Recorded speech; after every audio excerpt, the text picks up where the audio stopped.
Makanya Nabi SAW waktu pernah membonceng Mu'adz bin Jabal radhiyallahu anhu, sahabat Nabi, di atas seekor hewan, itu tunggangan. Beliau mengatakan, wahai Mu'adz, sungguh aku benar-benar mencintaimu. Maksudnya ini, ada sesuatu yang kamu sampaikan Mu'adz, demi kebaikan kamu.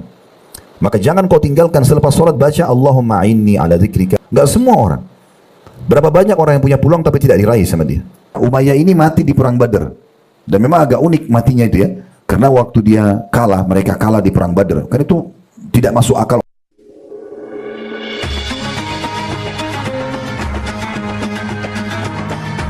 Yang subscribe, semoga hidup kaya raya, mati masuk surga. Kemudian pelajaran yang keempat, kita berlindung kepada Allah Subhanahu wa taala dari semua keburukan yang pernah kita lakukan. A'udzu bika min syarri ma sanat. Di sini pelajaran pentingnya Bapak Ibu sekalian, ternyata keburukan itu dari diri kita. Allah memang menciptakan baik dan buruk, tetapi Allah memerintahkan kita mengerjakan yang baik, melarang kita berbuat yang buruk. Jadi nggak boleh orang bilang, oh saya berzina atau saya berbohong, kan itu takdirnya Allah. Ini nggak boleh. Allah menciptakannya bukan untuk dilakukan.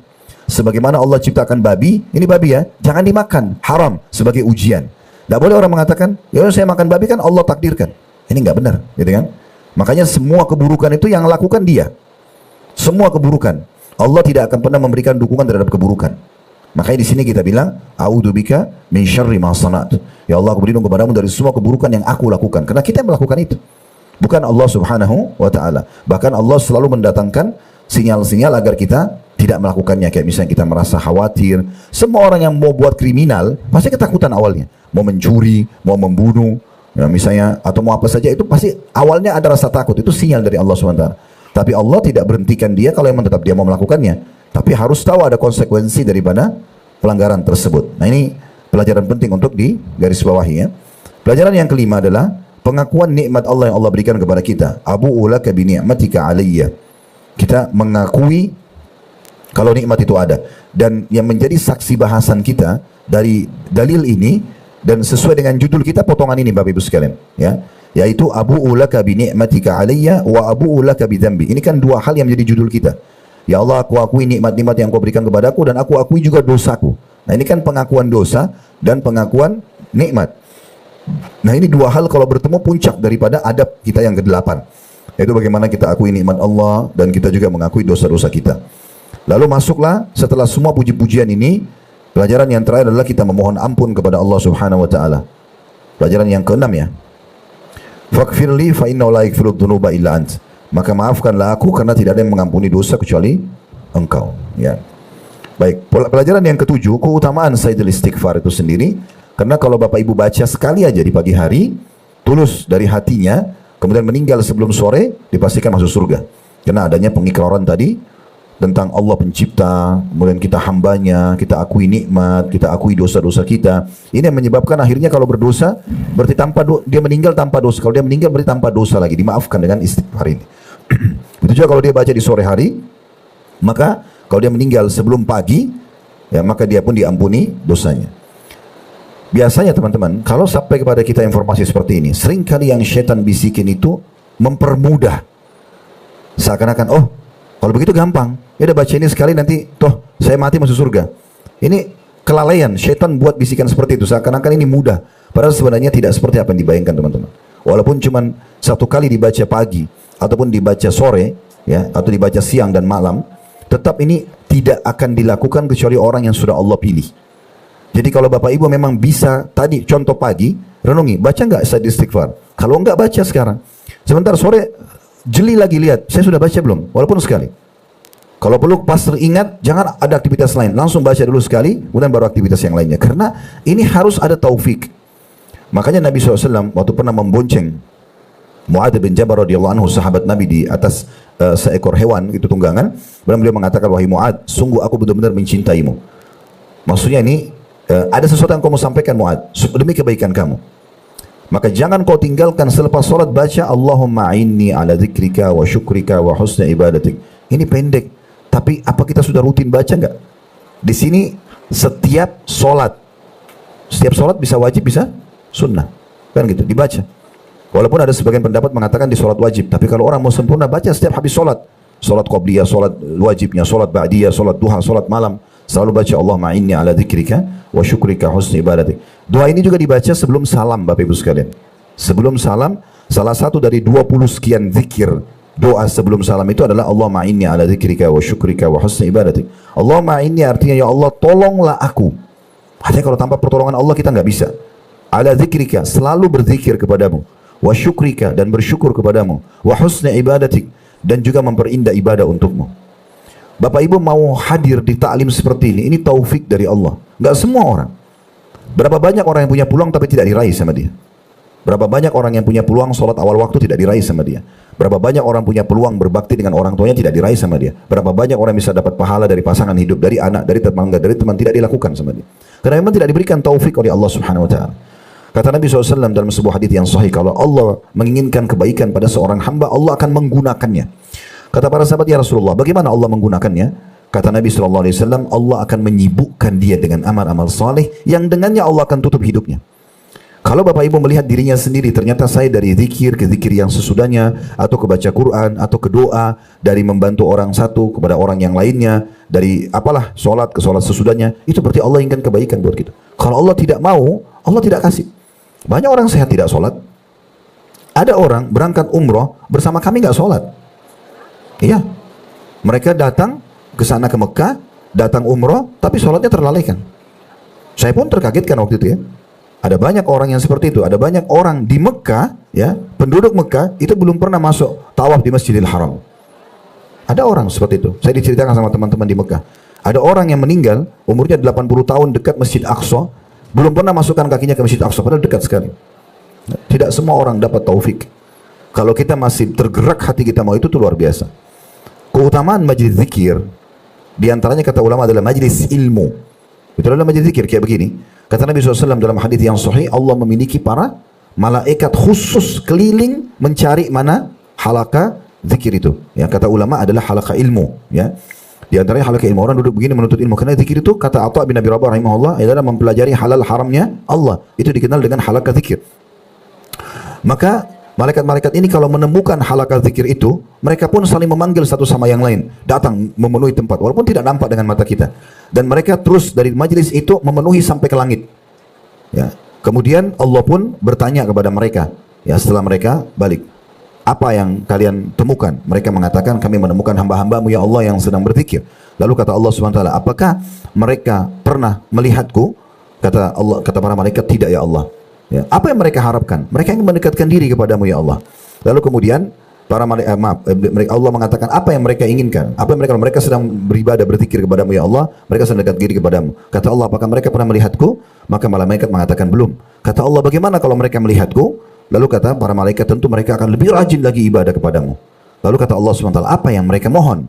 Kata para malaikat, mereka memohon surgamu ya Allah. Lalu kata para malaikat, kata Allah SWT, apakah mereka sudah melihat surga itu? Kata para malaikat, belum. Bagaimana kalau mereka sudah melihatnya? Maka kata para malaikat, tentu mereka akan lebih merindukannya. Lalu dari apa mereka berlindung? Kata para malaikat, mereka berlindung dari nerakamu ya Allah dan siksamu. Apakah mereka sudah pernah melihat neraka itu? Kata Allah. Para malaikat mengatakan belum ya.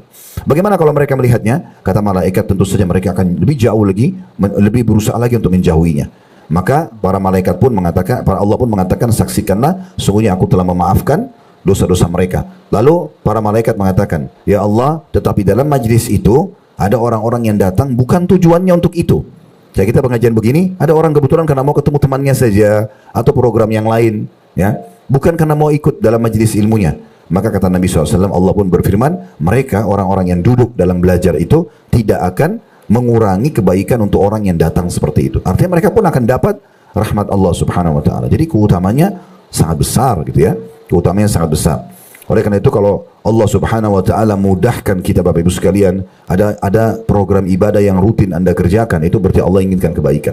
Dan ketahuilah, kalau Allah benci seorang hamba, justru Allah mudahkan dia untuk melakukan kemaksiatan. Terus dari dosa ke dosa, dan dianggap remeh, bukan pelanggaran bagi dia. Nah ini bahaya sekali. Ini bahaya sekali. Berarti Allah tidak inginkan kebaikan. Ingat umat-umat sebelum kita, Allah Subhanahu Wa Taala binasakan mereka. Ya, itu sebelum binasa kayak kaum Lut yang melakukan homoseksual, kaum Samud, kaumnya Nabi Saleh, kaum Ad, kaumnya Nabi Hud, ya. Semua kaum-kaum ini, Fir'aun, kaumnya Nabi Musa. Sebelum Allah binasakan, beberapa hari sebelum binasa itu Allah limpahkan nikmat pada mereka. Badannya makin sehat, hidupnya makin bahagia, ternak mereka makin banyak, harta mereka begitu. Dalam kondisi mereka lalai, Allah binasakan. Makanya Nabi SAW mengatakan, kalau engkau melihat nikmat Allah melimpah pada seseorang pelaku dosa, maka ketahui itu adalah tahapan siksaan. Udah makin dekat tuh siksaannya. Ya, sekejap dia mati, tabrakan kah, meninggal tiba-tiba, udah selesai, maka habis semuanya. Oleh karena itu kita harus bersyukur kepada Allah SWT dan menjaga nikmat kalau kita sedang dalam keadaan ketaatan. Karena tidak semua orang diberikan itu. Allah juga melihat hamba-hambanya, siapa yang paling tulus, dia mau gak ibadah, gitu kan? Kelihatan orang-orang yang memang datang mau majelis ilmu, mau belajar, orang memang yang mau sholat malam, dia persiapkan itu. Dia persiapkan dirinya untuk hadir mendengar, dia siapkan dirinya mukena dan sejadahnya sudah dengan rapi, dia sudah persiapkan surah apa yang dia mau baca di sholat malamnya, dia tidak mau luput dari sholat duhanya, dia tidak mau luput dari sedekah hariannya, tidak mau luput dari hizib Al-Quran yang dia harus baca dalam sehari berapa ayat misalnya. Semua itu kalau terprogram Bapak Ibu sekalian berarti Allah inginkan kebaikan buat kita. Nah ini poin yang harus kita renungi sama-sama ya, baik-baik. Baik, itu adab yang ke-8. Jadi ingat, kita mengakui kesalahan kita di hadapan Allah itu bagian daripada adabnya, serta mensyukuri nikmat yang ada. Yang ke-9 Bapak Ibu sekalian, tidak memaksakan diri mempergunakan kata-kata yang bersajak dalam doa. Artinya ngobrol saja sama Allah SWT, ungkapin ya. Bagaimana kalau Bapak Ibu lagi ada masalah lalu curhat sama temannya, kita tidak samakan sama Allah, tapi harusnya begitu, kita lebih lagi kepada Allah. Ngobrol sama Allah berdua. Makin Anda lakukan itu, maka makin khusyuk dalam doa. Allah tidak akan terima doa Bapak Ibu sekalian. Ini pernah kita bahas di bab sebelumnya tentang doa-doa yang ditolak oleh Allah dari hati yang lalai. Ya, lalai hatinya. Dia baca Rabbana atina fid dunya hasanah, tapi cuma rutinitas. Bukan sesuatu kebutuhan bagi dia. Padahal maknanya Rabbana atina fid dunya hasanah. Ini maknanya, ya Allah, wahai penciptaku yang memberikan aku makanan, minuman, Rabbana, Rabb tadi ya. Berikanlah aku semua puncak kebaikan di dunia. Rabbana atina fid dunya hasanah itu maksudnya berikan aku puncak yang terbaik di dunia. Maksudnya pasangan hidup terbaik, makanan terbaik, minuman terbaik, pakaian terbaik, tempat tinggal terbaik. Itu maksudnya Rabbana atina fid dunya hasanah. Di dunia berikan aku yang terbaik. Wa fil akhirati hasanah, berikan aku yang terbaik juga di akhirat, surga, tempat yang tertinggi nanti. Wa qina adzabannar, selamatkan kami dari api neraka. Wa adkhilnal jannata ma'al abrar, masukkan kami ke dalam surga bersama orang-orang yang patuh. Ya Aziz ya Ghaffar, wa Izzat yang Maha Mulia dan Maha Pengampun, ya Rabbal Alamin, Tuhan alam semesta. Saking pentingnya doa ini, sampai satu-satunya doa yang ditekankan sekali pada saat tawaf diulang-ulangi ini. Dari Rukun Yamani ke Hajar Aswad, diulang-ulangi. Bahkan saya tekankan jemaah Uhud biasanya kalau umrah bersama kami, kalau lagi padat tempat tawaf kan sebenarnya Rukun Yamani ke Hajar Aswad kan pendek. Biasa ada orang baca cuma sekali, kalau kami tidak. Mau 10 kali sampai tiba di Hajar Aswad. Ulang-ulangi terus. Ulang-ulangi, karena ini doa luar biasa. Berikan kami semua yang terbaik di dunia, berikan kami semua yang terbaik di akhirat, selamatkan dari api neraka. Mau lebih apa lagi dari doa ini, gitu kan? Maka ini salah satu contoh ya. Jadi intinya sebenarnya di poin adab nomor 9, kita ngobrol dengan Allah Subhanahu wa taala, kita berkeluh kesah, tentu dengan tata krama dan adab yang baik gitu ya. Meneteskan air mata, oke. Kita berbicara dengan hati nurani kita, dengan betul-betul berharap agar nikmat Allah pertahankan, berharap agar ditutupi kesalahan-kesalahan, berharap agar dimaafkan dosa-dosa. Ini adalah puncak adab nomor 9. Baik, di sini dimaksudkan dengan tidak ya, mempergunakan kata-kata sajak dalam doa, bisa bermakna dua. Bisa bermakna berlebihan, dalam arti kata coba mencari. Ada orang memang gitu ya, dia penasaran cari doa-doa yang mungkin tidak semua orang ucapkan, lalu dengan susunan kata yang sulit untuk dipahami. Mungkin dia pun tidak memahami itu. Contohnya, ya. Atau sisi yang lain adalah dia memang bersajak di sini untuk menunjukkan pada orang lain, ada riyaknya, orang lain kalau dia hebat dalam berdoa. Nah, ini semua tidak ada manfaatnya bagi dia, ya. Baik, di sini disebutkan riwayatnya di halaman 65, Abdullah bin Abbas radhiyallahu anhu berkata, berbicaralah kepada orang sekali dalam satu Jumat. Kalau kamu enggan sekali, bicaralah 2 kali. Jika kamu enggan juga, bicaralah 3 kali. Jangan membuat manusia bosan dengan Al-Quran. Dan jangan menyusup ke tengah mereka sedangkan mereka sedang berbicara, sehingga Anda putuskan pembicaraan mereka dan Anda hentikan percakapan mereka. Maka mereka pun bosan kepada Anda. Akan tetapi diamlah. Apabila Anda disuruh bicara, maka bicaralah ketika mereka telah bersemangat untuk mendengar pembicaraanmu. Dan perhatikan doa yang bersajak, lalu hindarilah doa yang bersajak itu. Sesungguhnya saya menyaksikan Rasulullah SAW dan para sahabatnya ridwanullah alaihim tidak melakukan selain yang demikian. Maksudnya tidak melakukan kecuali menghindari bersajak. Diriwayatkan oleh Imam Bukhari. Ini termasuk adab yang penting untuk kita perhatikan, namun kita coba ambil dulu pelajaran penting dari statement Abdullah bin Abbas radhiyallahu anhu, karena ini adalah ulamanya kaum muslimin dan ulamanya sahabat-sahabat Nabi di masa hidup beliau. Karena ini orang secara khusus Nabi SAW doakan, Allahumma faqihu fid din wa'allimhu ta'wil, ya Allah fakihkan dia dalam agama dan ajarkan dia Al-Quran, gitu ya. Abdullah bin Abbas terkenal orang yang sangat luar biasa ilmunya.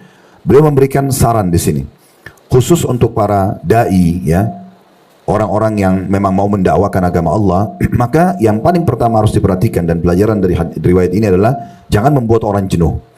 Misal bicara sampai 5 jam atau membahas tema dengan cara memaksa orang untuk mendengar. Karena itu akan membuat orang jenuh, orang tidak mau.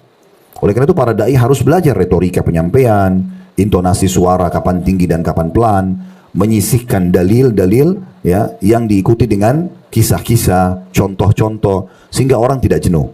Ini bagian dari pendidikan. Ibu dan bapak pun kalau mendidik anak-anak sama. Ya, jangan membuat mereka jenuh. Kalau mereka lagi lapar, tidak cocok untuk disuruh kerjakan PR, misalnya. Oke, ibu saya lapar, kasih makan aja dulu. Karena kalau dipaksa dia belajar, mungkin akan terganggu, gitu kan? Saya pernah praktikin kepada anak-anak yang Allah amanahkan di pundak kami, pada saat mereka minta satu, saya penuhin dulu. Selama itu tidak sesuatu yang melampaui batas, saya penuhin. Makan kah, minum kah, mereka masih mau bermain sejenak, tapi saya batasin waktunya. Oke, bisa, tapi 15 menit ya, dari sekarang bermain, habis itu belajar. Akhirnya mereka merasa, oh kebutuhan saya dipenuhin kok. Nah, habis itu dia akan penuhin apa yang kita inginkan. Tapi kalau kita kasar, nggak boleh, harus belajar. Kalau nggak, nanti kamu jadi anak bodoh dan segala macam perkataan yang tidak dibutuhkan sama sekali, yang hanya membuat dia jenuh dengan orang tuanya. Ini salah, kan? Itu juga dengan para guru, ya, dan segala macam. Ini harusnya punya retorika yang tepat untuk itu. Ini yang dimaksudkan perkataan beliau. Beliau mengatakan, kalau kamu melihat misalnya bicara sama orang, menyampaikan apa yang mau disampaikan itu, dan orang yang sama seminggu sekali, oke. Kalau misalnya mau harus lebih, seminggu 2 kali. Kalau mau lebih, seminggu 3 kali.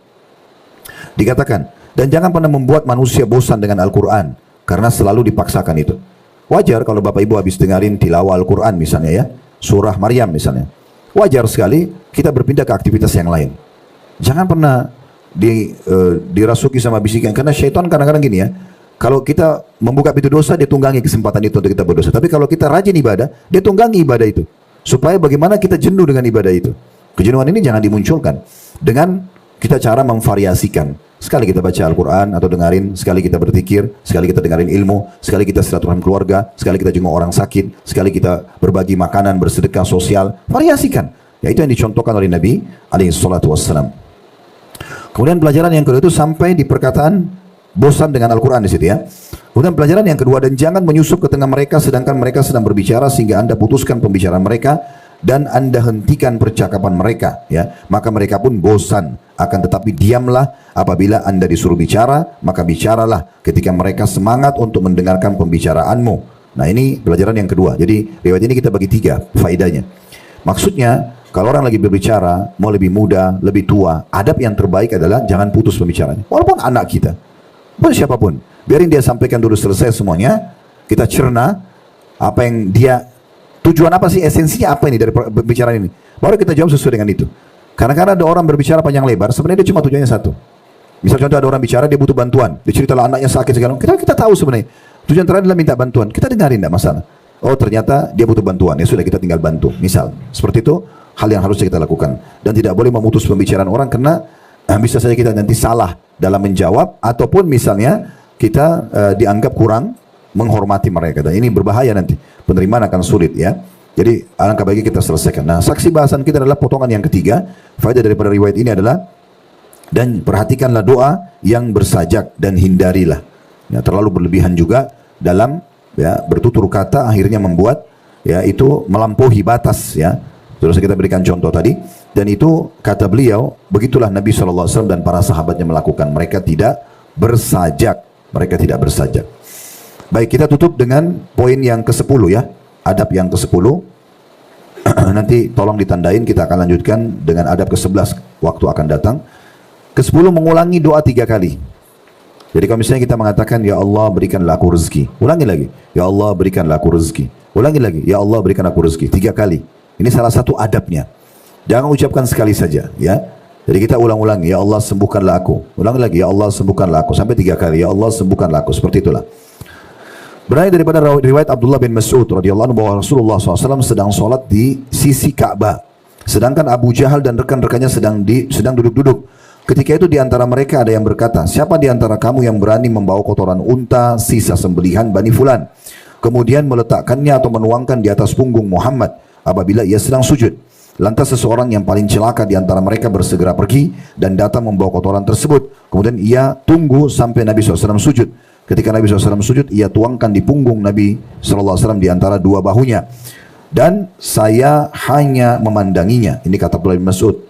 Tidak bisa berbuat apapun meskipun saya mempunyai orang yang bisa melindungiku. Kata Ibnu Mas'ud. Meneruskan, kejadian itu membuat mereka tertawa. Sampai sebagian dari mereka miring kepada sebagian yang lain. Adapun Rasulullah SAW dalam keadaan sujud dan tidak mengangkat kepalanya hingga datang Fatimah radhiyallahu anha membuang kotoran itu dari punggung Rasulullah SAW, lalu beliau mengangkat kepalanya sambil berdoa, Allahumma alaika bi Quraisy thalatha marrat. Ya Allah, binasakanlah orang-orang Quraisy itu sebanyak 3 kali. Mereka merasa gelisah karena Rasulullah SAW mendoakan mereka celaka dan mereka berkeyakinan bahwa doa di tempat itu pun terkabul. Kemudian Rasulullah SAW menyebut nama, Allahumma alaika bi Abi Jahal وعليك بأتبة بن ربيعة وشيبة بن ربيعة والوليد بن عتبة وأمية بن خلف وعقبة بن أبي معيد وعد السابعة فلم نحفظه. Nabi SAW mengatakan, ya Allah, binasakanlah Abu Jahal, binasakanlah Utbah bin Rabi'ah, Syaibah bin Rabi'ah, Al-Walid bin Utbah, Umayyah bin Khalaf, dan Uqbah bin Abi Mu'aid. Kemudian beliau menyebut orang yang ketujuh, namun kami tidak mengingatnya. Kata beliau Mas'ud, namanya dia tidak ingat. Ibnu Mas'ud berkata radhiyallahu anhu dalam penutupan hadis, demi zat yang jiwaku berada di tangannya, aku benar-benar melihat orang-orang yang disebutkan Rasulullah SAW itu terbunuh di sumur Badr. Di sumur Badr. Tentu riwayat ini yang panjang lebar tadi, sebenarnya saksi bahasan kita adalah yang potongan bahasa Arab di buku tengah-tengah buku ya. Ya Allah, binasakanlah Quraisy 3 kali. Jadi yang 3 kalinya itu, karena Nabi SAW ulangi 3 kali ya. Namun karena riwayat panjang lebar ini disebutkan, kita ambil mutiaranya, ilmunya. Yang pertama, Bapak Ibu sekalian, kedudukan Abdullah bin Mas'ud radhiyallahu anhu, karena beliau menceritakan kepada kita tentang kisah ini. Dan yang ikuti kelas kita dari awal ini sudah paham metode kami. Kalau ada seorang sahabat yang menceritakan kronologis hadis, kejadian dirinya kah, atau dia ceritakan tempat, waktunya yang memang pada saat itu mungkin orang tidak terlalu perlu, tapi kita ini perlu, yang tidak hadir di saat itu kan itu. Maka ini kita sebutkan sebagai keutamaan beliau. Pelajaran yang kedua, ya, bagaimana Nabi SAW sholat di dekat Ka'bah, dan beliau memang sering mengerjakan ini ya. Bahkan beberapa ahli sejarah yang menyebutkan waktu itu kiblat masih ke Baitul Maqdis, ya. Tapi Nabi SAW memang untuk memuliakan Ka'bah, beliau tetap sholat, Ka'bah dijadikan di depannya, lalu Baitul Maqdis di sana. Karena kalau Bapak Ibu renungi sudut-sudut Ka'bah ya, ada sudut Hajar Aswad. Setelahnya itu sebelum hijrah Ismail, setelah pintu Ka'bah ada namanya Rukun Irak, karena kesana ke negeri Irak. Lewat lagi sedikit ada Rukun Syam.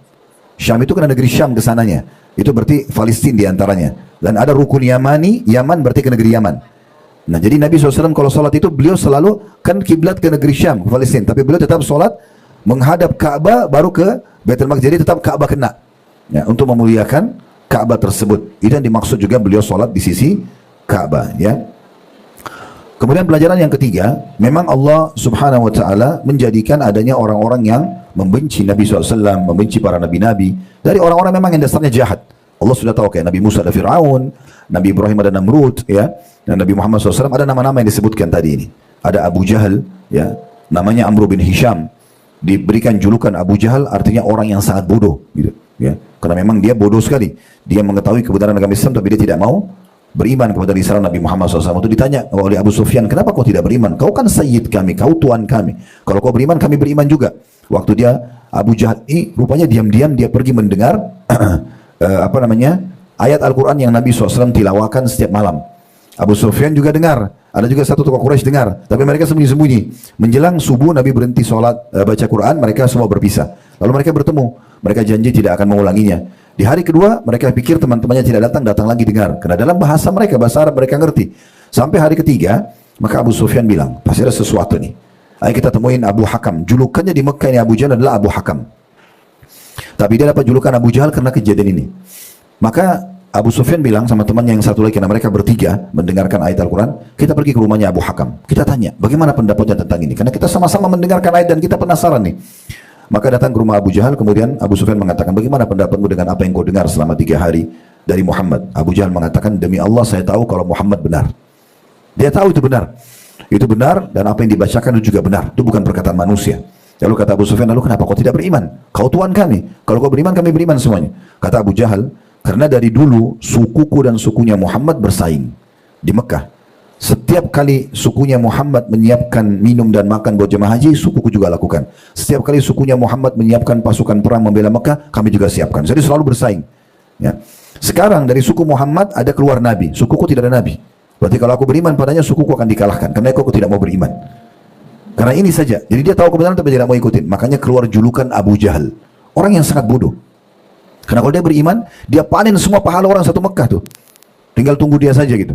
Nah ini Abu Jahal. Di sini kenapa kita sebutkan? Karena dikatakan Abdullah bin Mas'ud, sedangkan Abu Jahal dan rekan-rekannya sedang duduk-duduk. Dan memang mereka waktu itu memusuhi Nabi SAW. Dan di sini juga pelajaran penting Bapak Ibu sekalian. Sehebat apapun kita menjaga retorika kita menjaga akhlak kita menjaga nama baik kita, ada saja orang tidak suka. Jangan pernah mimpi semua orang suka sama kita. Enggak. Jadi jangan heran, jangan bilang kenapa ya tetangga itu nggak suka saya, kenapa ya ada teman itu bicarain saya. Memang akan begitu. Itu terjadi di kalangan manusia. Kita berbuat baik atau buruk, ada saja orang yang pro dan kontra. Itu sudah biasa. Ya.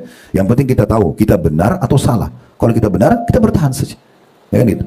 Kalau kita salah, kita jadikan sebagai bahan introspeksi, kita perbaikin, kan gitu. Jadi pasti ada begitu. Nah, itulah yang terjadi. Nabi SAW dibenci oleh mereka. Bahkan di sini luar biasanya Abu Jahal dan buruknya, sampai Nabi berikan julukan dia adalah Fir'aunnya umat ini. Kalau di zaman Nabi Musa ada Fir'aun, maka ini Fir'aunnya umat ini adalah Abu Jahal. Dia bilang sama teman-temannya, siapa di antara kalian yang bisa, yang mau pergi ambil kotoran unta dan isi-isi perutnya yang disembeli oleh Bani Fulan, dari ada satu suku Quraisy baru menyembeli, dan itu biasanya mereka keluarkan isi perutnya, kotoran-kotorannya segala macam. Ambil itu, tuangkan ke punggung Muhammad. Bukan sekarang, nanti kalau lagi sujud. Ini sujud adalah ibadah yang luar biasa. Karena kata Nabi SAW, akrabu abdin ila rabbi wa huwa sajid. Paling dekatnya seorang hamba dengan Tuhannya pada saat dia sujud, gitu kan? Fa'akthir fi doa, maka perbanyak doa. Ini gerakan yang paling luar biasa. Kita sangat menghinakan diri kita di hadapan Allah SWT karena meletakkan dahi kita di tanah, gitu ya. Maka ada orang yang paling celaka dikatakan, tapi di sini tidak disebutkan namanya, dia mau lakukan itu. Diambil kotoran tersebut, dipikul sama dia tunggu Nabi Muhammad SAW sujud, baru kemudian dituangkanlah kotoran tadi. Nah, mereka terus tertawa-tawa, terbahak-bahak. Jadi, kisah ini unik ya.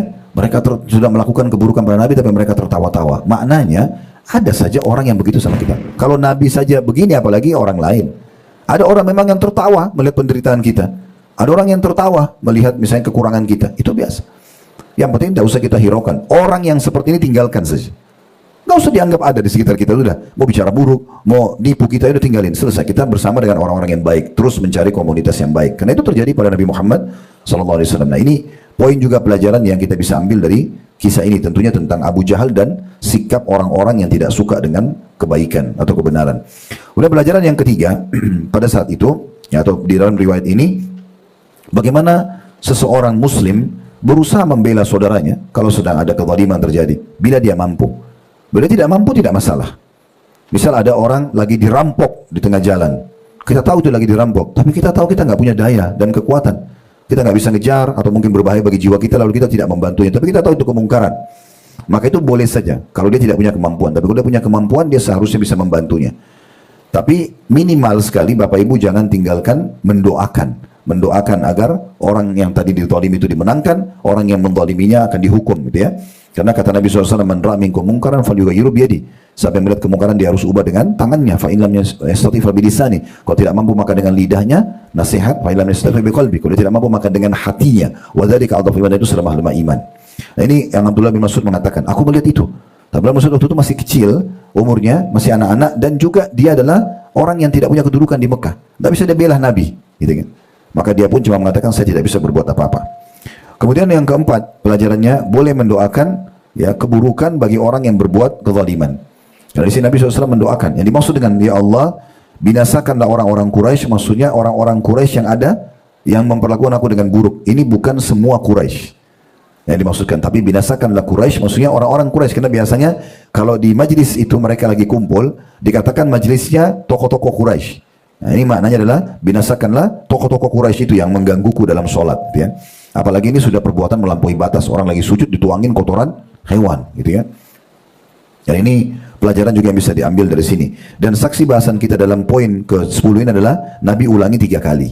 Dan Abdullah bin Mas'ud mengatakan, tidak cukup sampai situ. Nabi pun menyebutkan satu persatu nama pimpinan-pimpinan Quraisy. Nah, ini berarti menandakan kepada kita, tambahan riwayat di bawah, berarti Nabi bukan maksudkan semua Quraisy. Karena setelah itu Nabi sebutin nama-namanya. Dan Abdullah bin Mas'ud mengatakan, nama-nama yang Nabi sebutkan ini benar-benar saya menyaksikan terbunuh di perang Badr. Karena memang Abu Jahal terbunuh di perang Badr. Kemudian juga Utbah bin Rabi'ah, Syaibah bin Rabi'ah, Al-Walid bin Utbah, ini semua meninggal di awal duel dengan kaum muslimin. Umayyah bin Khalaf juga begitu, Uqbah bin Abi Mu'aid juga begitu. Umayyah bin Khalaf ini majikannya Bilal, dan yang menyiksa Bilal dengan batu di dadanya, nah itu Umayyah. Nah, Umayyah ini mati di perang Badr. Dan memang agak unik matinya itu ya, karena waktu dia kalah, mereka kalah di perang Badr. Karena itu tidak masuk akal orang Quraisy, karena pasukan mereka 1000 orang, umat Islam cuma 314. Tapi umat Islam berhasil menang ya, karena duel pertama yang maju itu nama-nama ini, Utbah bin Rabi'ah, Syaibah bin Rabi'ah, Al-Walid bin Utbah, ini 3 orang pertama yang keluar kesatrianya dan terbunuh ya di tangan kaum muslimin. Ada Hamzah, ada Ali ya pada saat itu yang keluar, dan seorang sahabat juga yang keluar untuk menghadapi mereka. Nah, kemudian pada saat pasukan Quraisy kalah, Umayyah ini melihat, karena dia orangnya gemuk sekali, dia nggak bisa melarikan diri. Dia lihat ada Abdurrahman bin Auf, sahabat Nabi yang lain, itu juga tokoh Mekah dulu tapi sudah masuk Islam. Di Mekah dikenal dengan namanya Abdul Wud. Namanya setelah masuk Islam Abdurrahman ibn Auf, sahabat yang terkenal sekaya raya. Maka dia lagi kumpulin harta rampasan perang, dia kumpulin, kemudian dia ingin serahkan ke Nabi. Di medan perang kita kalau sudah menang, maka apa yang kita temukan barang-barang peninggalan musuh itu bisa diambil, dikasih panglima perang, nanti dibagi. 1/5 untuk di jalan Allah dan Rasulnya, untuk jalan Allah, ya kasih fakir miskin, orang anak yatim dan segala macam. 4/5 dibagi untuk mujahid. Nanti orang yang punya pengorbanan lebih besar, kayak punya kendaraan, punya senjata segala macam ini, itu biasanya lebih besar bagian harta rampasan perang. Tapi itu tidak boleh diambil sendiri. Ya, tidak boleh diambil sendiri. Itu harus dikasih dulu panglima perang. Nah, Abdurrahman lagi kumpulin itu. Umayyah bilang, "Hai Abdul, mau nggak kau dapatkan lebih baik daripada pedang-pedang itu?" Dia bilang, "Iya, apa?" Dia bilang, "Tawan saya. Kau tahu kedudukan saya bagaimana di Mekah. Saya memang tokoh Mekah." Umayyah bin Khalaf ini sama dengan Abu Jahal, kayak raja-rajanya Mekah gitu ya, kena kepala-kepala suku semuanya. Lalu kata, dan kau bisa minta apa saja sebagai tebusannya, karena di masa itu kalau ada tawanan perang bisa ditebus dengan harta apa saja. Maka kemudian berkatalah Abdurrahman, baik kalau begitu, ditawanlah, dibawa. Niatnya ingin dibawa Umayyah ini ke hadapan Nabi Muhammad SAW gitu ya. Tapi di tengah jalan Bilal lihat, Bilal dulu di Mekah disiksa sama Umayyah. Begitu dia lihat, lalu dia mengatakan, Umayyah bin Khalaf musuhnya Allah, kalau bukan kau yang mati saya akan mati. Dia ini tidak bisa dibiarkan hidup, orang ini jahat banget.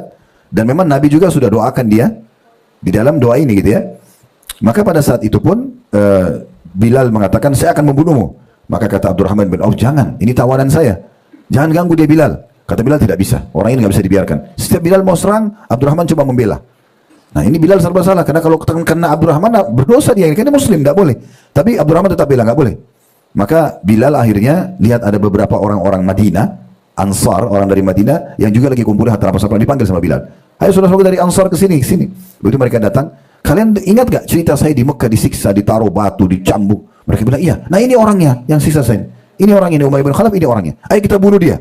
Maka rame-rame mau dikeroyokin. Abdurrahman sekarang menghadapi banyak orang. Tadi cuma Bilal. Maka kata Abdurrahman, hai Umayyah, tidurlah. Karena badannya besar banget, dia tidur di keadaan perang. Abdurrahman tidur di atasnya untuk membela supaya jangan dibunuh gitu ya. Tapi Bilal bilang, tusuk aja dari bawah. Ditusuk sampai akhirnya terbunuh Umayyah di medan perang. Tapi subhanallah, saksi bahasan kita, memang betul-betul apa yang Nabi doakan terkabulkan. Semua ini terbunuh di medan perang Badr ya. Setimpal tentunya dengan perbuatan-perbuatan mereka. Tapi sekali lagi, kisah yang panjang lebar tadi ini sebenarnya saksi bahasan adalah mengulangi 3 kali doa tersebut ya, Allahu a'lam. Baik, ini bahasan kita sampai sini. Kalau ada pertanyaan silahkan, dan tolong ditandain di halaman 67 ya. Di poin ke-11 lanjutan bahasan kita insya Allah ke depannya. Dan seperti saya bahasakan, kita tidak ada tujuan untuk buru-buru menyelesaikan ya. Kalau Bapak Ibu lihat, biasanya kita cuma 1 poin, 2 poin, tujuannya memang untuk mendapatkan mutiara ilmunya. Allahu a'lam. Mudah-mudahan apa yang kita bahas ini bermanfaat buat kita semua. Semoga yang hadir dalam acara kita ini, baik offline ataupun online, ataupun nanti Anda menonton siaran ulang, semua hajat-hajat dunia akhirat jadi penuhi Allah Subhanahu wa taala. Semua dosa-dosanya dimaafkan, semua amal salehnya diterima, dan juga sebagaimana Allah Subhanahu wa taala satukan kita di majelis ini, semoga Allah satukan kedua kita kelak di surga firdausnya tanpa hisab. Dan tidak pernah lupa kita doakan agar selalu negara kita terjaga persatuan, kesatuan dan juga kemerdekaannya. Allah selalu membalas dengan balasan yang sangat besar semua pejuang yang telah menghadiahkan kepada kita kemerdekaan ini. Allah maafkan dosa-dosa mereka dan juga Allah terima amal-amal saleh mereka. Dan siapapun yang memimpin, semoga Allah berikan hidayah petunjuk untuk menjalankan tugas dan amanah dengan baik. Dan siapapun juga akan memimpin nanti ke depannya, walaupun kita sudah meninggal dunia, Allah Subhanahu wa taala berikan petunjuk sehingga kita juga bisa meraih pahalanya. Dan semoga siapapun yang menginginkan keburukan bagi negeri kita, bagi agama kita dan keluarga kita, dikembalikan tipu daya mereka pada diri mereka sendiri. Dan selalu kita doakan agar Allah juga berikan pertolongan saudara kita di Palestina, terutama di Gaza. Allah berikan kemerdekaan mereka sebagaimana Allah berikan kepada kita semuanya, dan Allah ikhlaskan niat mereka, terima para syuhada mereka, mulakan Islam di tangan mereka dan tangan kita semua, dan semoga Allah ikut sertakan kita bersama mereka di pahala, baik dengan doa, dengan harta, juga dengan jiwa kita. Dan juga semoga Allah Subhanahu wa taala sekali lagi menyatukan kita di surga firdausnya tanpa hisab. Allahumma amin. Wassallallahu ala nabiyina Muhammadin wa alihi wasallam. Alhamdulillahirabbil alamin. Subhanakallahumma bihamdika asyhadu an la ilaha illa anta astaghfiruka wa atubu ilaik. Wassalamualaikum warahmatullahi wabarakatuh.